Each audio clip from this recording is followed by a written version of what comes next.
Ito na po ang ating Silaxiflora. Yes po, i-replant na po. Alisin na natin sa nursery bag. Samahan niyo po ako. Hindi po siya maselan. So, ayan. Alisan na po natin ang soil from nursery bag. Yes. Ayun, kita nyo naman. Ginamit na lupa.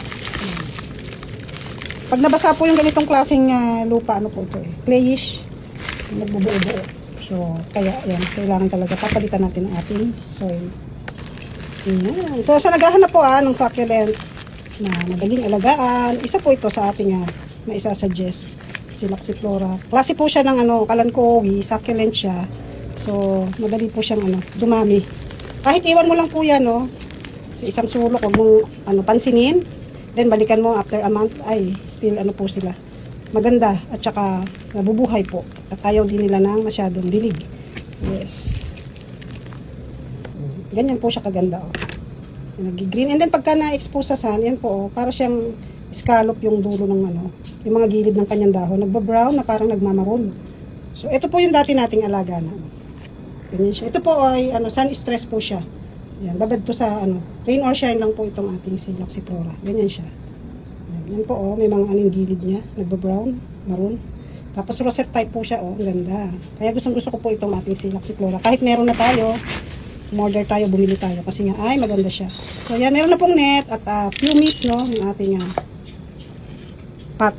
So yan, ang ating pong soil dito ay well draining soil po siya, and then naglagay din po ako ng coco peat kasi gusto rin naman nila ng medyo moist. So yan. Saka kahit naman po anong soil, hindi naman ganun kaselan itong ating Silaxiflora. Yan. Since na brush natin yung kanyang roots, lagyan natin ng cinnamon. Baka kasi nakat para po, ayan, matuyo yung kanyang ugat. Ayan, lagi natin kasama yan ang ating cinnamon sa ating paghahalaman. Napakarami pong benepisyo ng cinnamon. Kahit i-search nyo po, ayan, maganda rin yan, pampaugat. Ayan.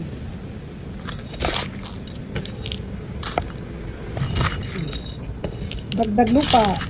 So, ang gagawin po natin, hindi muna natin siya didiligan po. Pagkatapos natin maitanim, mga after 7 days. So, titingnan din po natin, depende kung tingin natin dapat ng diligan, minsan nangungulubot po yan Yes, papayat po yung dahon. So, pag ganon, didiligan na natin. Yes, klase po kasi sila ng succulent. So, drought tolerant po sila, kaya huwag kayong mag-alala.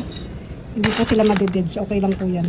Mas mahirap po pag didiligan natin agad, ay risky para sa kanila. Yes, so ayan. Yan lang natin para hindi sila gagalaw-galaw. Ayan. And then, hindi mo napapaarawan. Siyempre po, wala silang dilig.